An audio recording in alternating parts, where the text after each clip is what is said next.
Hello बच्चों, कैसे हो आप सब। मैं उम्मीद करता हूँ सब स्वस्थ होंगे। मेरा नाम राहुल है और मेरे साथ आप क्लास 11th की अकाउंटेंसी पढ़ रहे थे। तो उसके अंदर जो चैप्टर 3 है अकाउंटिंग प्रिंसिपल्स, उसको हमने शुरू किया था। अकाउंटिंग प्रिंसिपल्स हम पढ़ चुके हैं और अब हम अकाउंटिंग कॉन्सेप्ट्स को जानेंगे। 3 तरह के अकाउंटिंग कॉन्सेप्ट्स होते हैं: going concern concept, consistency concept and accrual concept. तो इस लेक्चर के अंदर पर्टिकुलरली अकाउंटिंग कॉन्सेप्ट्स के ऊपर फोकस करेंगे। पहला अकाउंटिंग कॉन्सेप्ट जो आता है वो है going concern concept. As per this concept it is assumed that business will continue to exist for a long period in the future. इस कॉन्सेप्ट के अनुसार जो बिजनेस है वो आपकी कंटिन्यू रहेगी। मीन्स जो आपकी बिजनेस है वो एग्जिस्टेंस में रहेगी एक लॉन्ग पीरियड के लिए। मीन्स वो शॉर्ट पीरियड के लिए आप एग्जिस्टेंस में नहीं आएगी, वो लंबे पीरियड के लिए चलती रहेगी। वो ये नहीं है कि इन द नियर फ्यूचर बंद होने वाली है। आपकी बिजनेस इंडेफिनिट पीरियड के लिए चलेगी। ओनर और the proprietor may come and go but the business will continue for indefinite period. The transactions are recorded in the books of the business on the assumption that it is a continuing enterprise। जो transactions business के अंदर record करोगे आप, वो इस basis पे record करोगे कि वो continuing enterprise है। मीन्स वो चलती रहेगी इन द नियर फ्यूचर के अंदर, वो बंद होने वाली नहीं है, वो एक लंबे पीरियड के लिए चलेगी। Fixed assets are recorded at original cost and depreciation is charged without reference to market value। बोला गया जो फिक्स्ड एसेट है उसको आप ओरिजिनल कॉस्ट के ऊपर रिकॉर्ड करोगे। फिक्स्ड एसेट को ओरिजिनल कॉस्ट के ऊपर रिकॉर्ड करोगे आप, ना कि उसकी जो प्रेजेंट मार्केट वैल्यू है उसके ऊपर।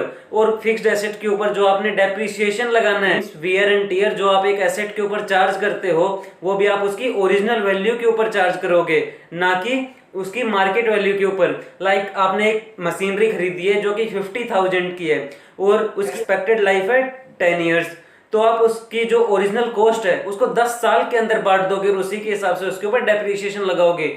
भले ही उसकी आज मार्केट वैल्यू अलग है, लेकिन आप उस ओरिजिनल कॉस्ट के ऊपर ही डेप्रिसिएशन लगाएंगे।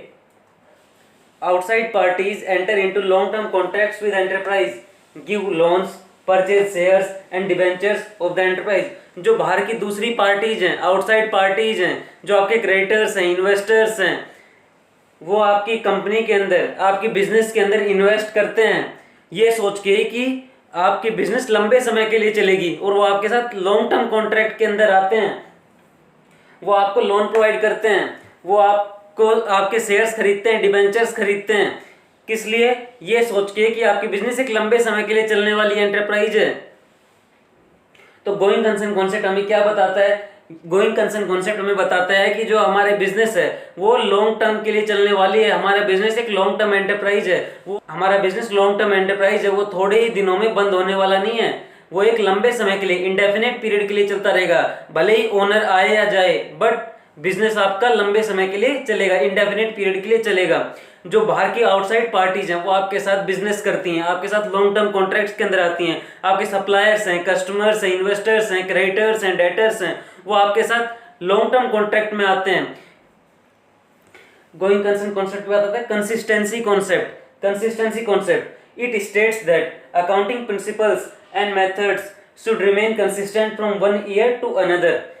जो कंसिस्टेंसी कॉन्सेप्ट है वो आपको बताता है कि आपके अकाउंटिंग प्रिंसिपल्स हैं, आपके अकाउंटिंग मेथड्स हैं, वो कंसिस्टेंट रहेंगे। मीन्स जो आपके अभी चल रहे हैं वही चलते रहेंगे, वो थोड़े थोड़े टाइम इंटरवल के अंदर चेंज नहीं होने वाले हैं। वो एक लंबे समय के लिए सेम ही अकाउंटिंग प्रिंसिपल, सेम ही अकाउंटिंग मेथड्स चलने वाले हैं।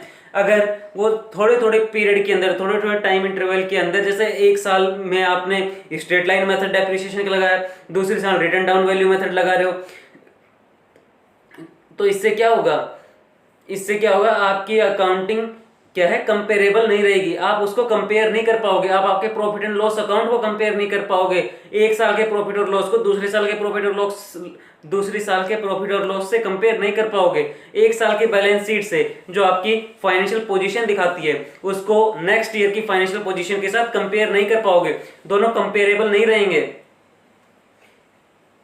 These should not be changed from year to year in order to enable the management to compare the profit and loss account balance sheet of different periods।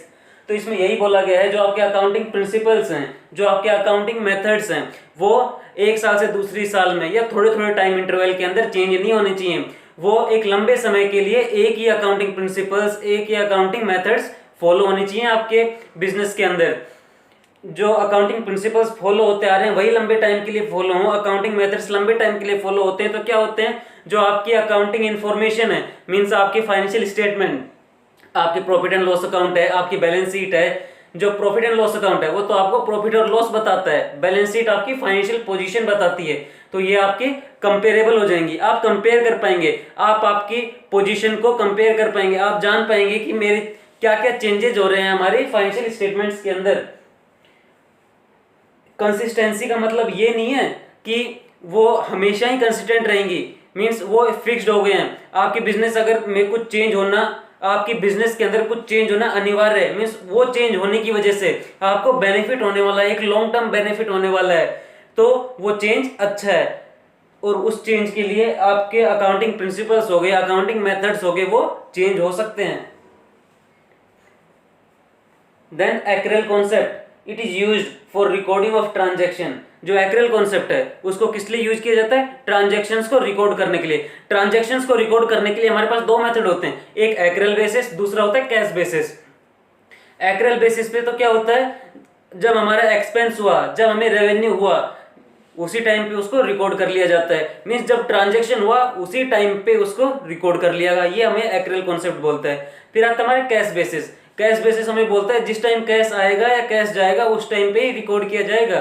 Cash की payment हुई तो record होगा, cash आपके पास आया, cash receive हुआ तो उस time पे रिकॉर्ड किया जाएगा। It provides more appropriate information about the performance of business enterprise as compared to cash basis। ये हमें ज़्यादा appropriate information provide करता है।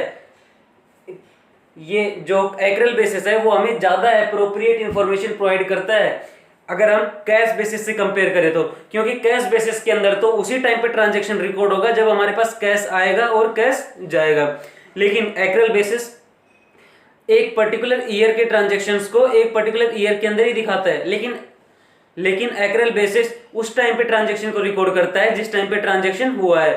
तो एक साल की अगर हमें फाइनेंशियल इंफॉर्मेशन पता करनी है, मींस एक साल की हमें फाइनेंशियल स्टेटमेंट्स पता करनी है हमारे एंटरप्राइज की, तो उसमें एक्रेल बेसिस हमें ज्यादा अच्छे से इंफॉर्मेशन प्रोवाइड कर पाएगा कि इस साल क्या क्या ट्रांजैक्शंस हुए हैं, और इस साल जो जो ट्रांजैक्शंस हुए हैं उन ट्रांजैक्शंस की वजह से आपको क्या प्रॉफिट और लॉस हुआ है, आपकी फाइनेंशियल पोजीशन के अंदर क्या चेंजेस हुए हैं, इसको बताने में एक्रेल बेसिस हमें ज्यादा हेल्प करेगा। वहीं पे अगर हम कैश बेसिस की बात करें तो अगर हमने 2 साल पहले कोई सामान खरीदा था, उसकी पेमेंट हम आज कर रहे हैं, तो ये आज की डेट में दिखाएगा कि हमने पेमेंट की है। Accrual concept applies equally to revenue and expenses. जो एक्रेल कॉन्सेप्ट है वो इक्वली अप्लाई होता है रेवेन्यूज और एक्सपेंसेस पे। It is often described as matching concept, और इसको मैचिंग कॉन्सेप्ट भी कहा जाता है। कैसे मैचिंग कॉन्सेप्ट हमने पढ़ा था, उसके अंदर क्या था कि आपके जो आपके जो रेवेन्यू हो रहे हैं उस रेवेन्यू को करने के लिए आप कितना एक्सपेंडिचर कर रहे हैं, मीन्स आपका जो रेवेन्यू हो रहा है, आपका जो प्रॉफिट हुआ है, उस प्रॉफिट को कमाने के लिए आपके कितना एक्सपेंस हुआ है, वो क्या होता है हमारा मैचिंग कॉन्सेप्ट। तो एक्रेल कॉन्सेप्ट को आप मैचिंग कॉन्सेप्ट के नाम से भी जान सकते हैं। कैसे, क्योंकि इसके अंदर एक साल के अंदर मीन्स जिस दिन ट्रांजेक्शन हो रहे हैं उसी दिन रिकॉर्ड कर रहे हैं, तो एक साल के अंदर हमने क्या क्या एक्सपेंस किए हैं और लास्ट में क्या रेवेन्यू जनरेट हुआ है वो उसी साल हमें दिख जाएगा। तो हमने आज 3 कॉन्सेप्ट पढ़े, going concern concept, consistency concept and accrual concept. तो गाइस आज हमने अकाउंटिंग कॉन्सेप्ट्स पढ़े। अगर आपको इनसे कोई भी डाउट है तो आप नीचे कमेंट बॉक्स में टाइप कर सकते हैं। Thank you guys.